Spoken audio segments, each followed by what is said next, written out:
Γεια σας, γεια σας! Σας είχα υποσχεθεί ένα βίντεο για γύρο κοτόπουλο. Έτσι, είναι εύκολο. Εγώ σήμερα θα σας το κάνω με μπούτια κοτόπουλο. Θα σας δείξω και το φιλετάρισμα, δηλαδή πώς θα βγάλετε το κόκαλο πανεύκολα.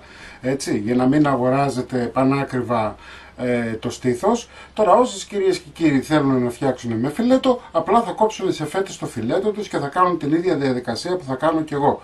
Μην ξεχνάτε να κάνετε κοινοποίησεις στα βίντεό μας, να κάνετε γραφούλα στο κανάλι μας, είναι δωρεάν. Οτιδήποτε χρειάζεστε μπορείτε να κάνετε στην ομάδα μας στο Facebook, μαγειρικές απολαύσεις, μια μεγάλη παρέα σας περιμένει εκεί.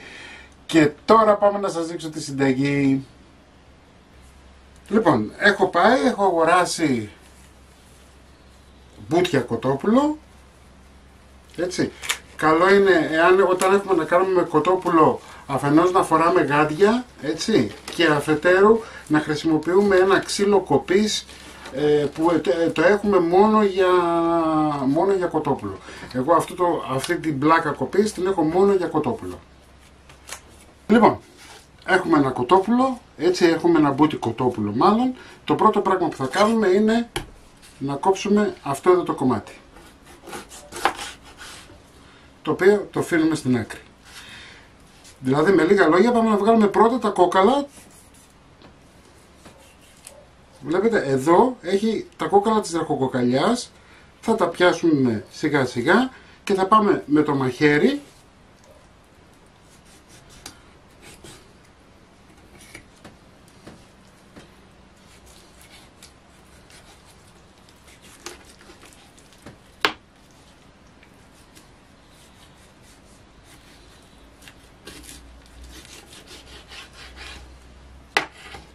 Λοιπόν, τώρα έχουμε το κοτόπουλό μας και υπάρχουν μόνο δύο κόκαλα. Είναι ένα κόκαλο εδώ και ένα κόκαλο εδώ. Αυτό λοιπόν που έχουμε να κάνουμε είναι να πάμε με το μαχαίρι μας και να κόψουμε ευθεία στο κόκαλο. Θα πάρουμε ένα μικρότερο μαχαίρι.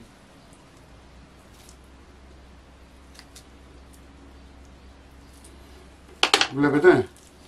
Κοιτάξτε τώρα πόσο απλά είναι τα πράγματα. Θα πάρετε τις δύο άκρες, θα βάλετε το μαχαίρι σας εδώ και θα κάνετε αυτό το πράγμα.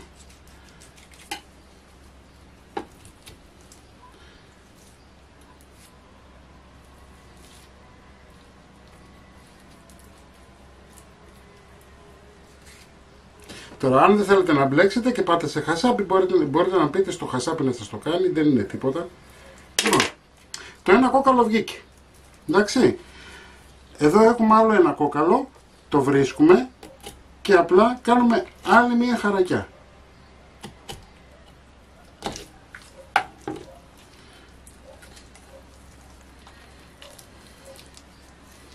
Είναι τόσο εύκολο που μπορεί να το κάνει οποιοσδήποτε. Βλέπετε.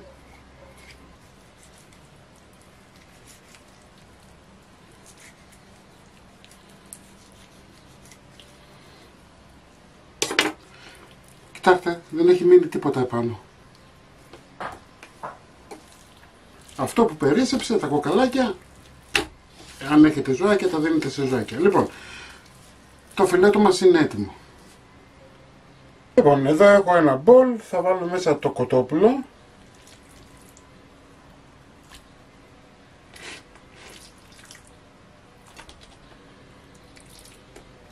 Είναι 6 μπούτια κοτόπουλο. Θα βάλουμε 2 κουταλιές της σούπας μουστάρδα,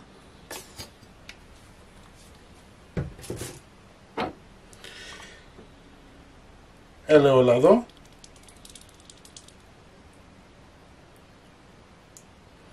περίπου 50 γραμμάρια, δεν χρειαζόμαστε παραπάνω, 50 με 100 γραμμάρια το πολύ, αλάτι,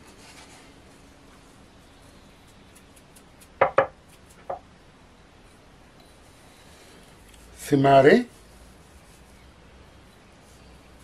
Το θυμάρι είναι λίγο πιο ουδέτερο, γι' αυτό το χρησιμοποιώ. Έτσι. Γλυκιά πάμπρικα.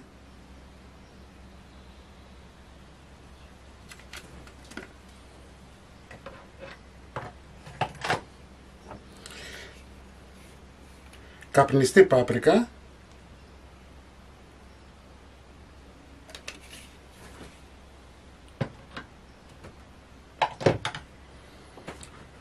λίγο κάρι, μία τσιμπιά, δεν χρειάζεται παραπάνω, πιπέρι,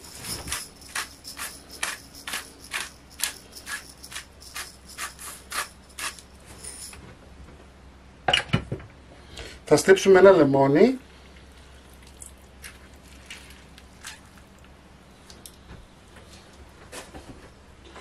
ή μισό ανάλογα με το ζουμί, δεν θέλουμε πάρα πολύ, θέλουμε τόσο όσο, γιατί το λεμόνι σφίγγει το κρέας και στην ουσία αυτό θέλουμε. Λοιπόν,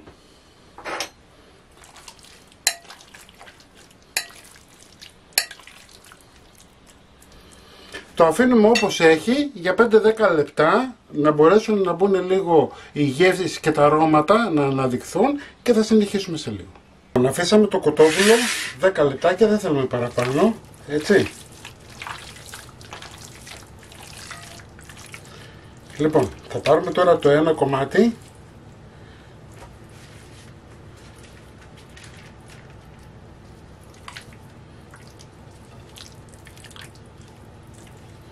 βάζουμε ένα ανάποδα, ένα καλό.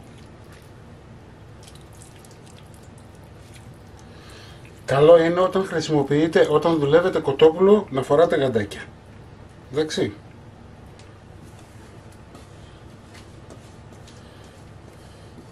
Τουλάχιστον όσο είναι ομό.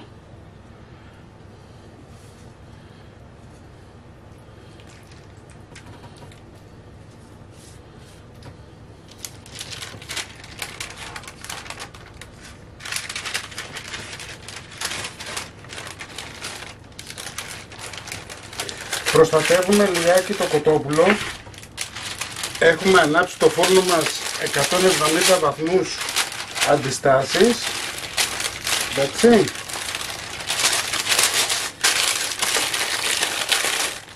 Βάζουμε λαδόκολλα. Όπως βλέπετε δεν το κάνω ούτε με καλαμάκια, δεν το κάνω με τίποτα. Εντάξει. Όπως είναι τώρα το κοτόπουλο εδώ, θα το σκεπάσουμε και με αλουμινόχαρτο, γιατί δεν θέλουμε να καεί.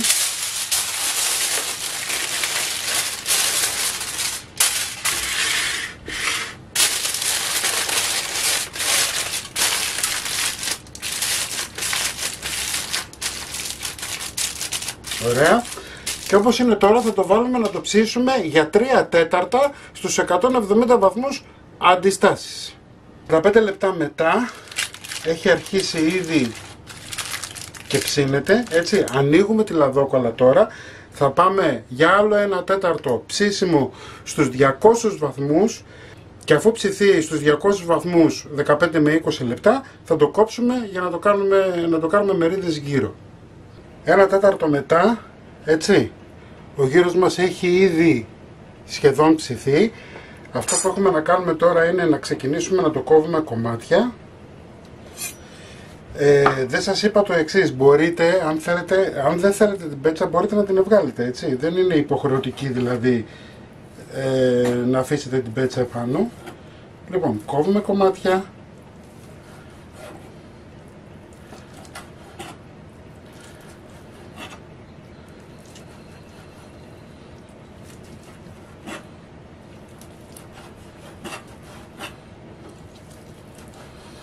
Βλέπετε, είναι αυτό που σας είπα, ότι το κοτόπουλο είναι ζουμερό, δεν έχει καμία σχέση με το στήθος.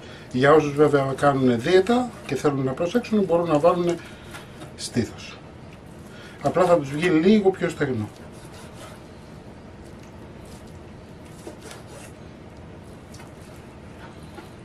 Λοιπόν,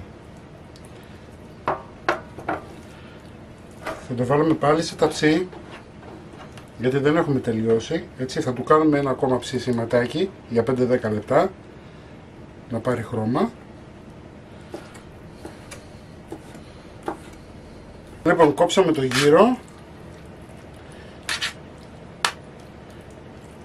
και τώρα θα τον βάλουμε, είναι ήδη ψημένος, έτσι, και τώρα θα τον βάλουμε να ψηθεί, να πάρει λίγο χρώμα, έτσι, χωρίς να το στεγνώσουμε. Γιατί στην ουσία αυτό προσπαθήσαμε να κάνουμε από την αρχή. Να μην στεγνώσουμε το γύρο. Αυτός ήταν ο λόγος που βάλαμε και λαδόκολλα και αλουμινόχαρτο, για να δουλέψει και για να βράσει με τα ζουμιά, ούτως ώστε να μην έχουμε ένα στεγνό γύρο. Λοιπόν, πάμε για ψήσιμο γύρω στα 15 λεπτά στους 180 βαθμούς αντιστάσεις, να πάρει ένα ωραίο χρωματάκι. Λοιπόν, ο γύρος μας είναι έτοιμος.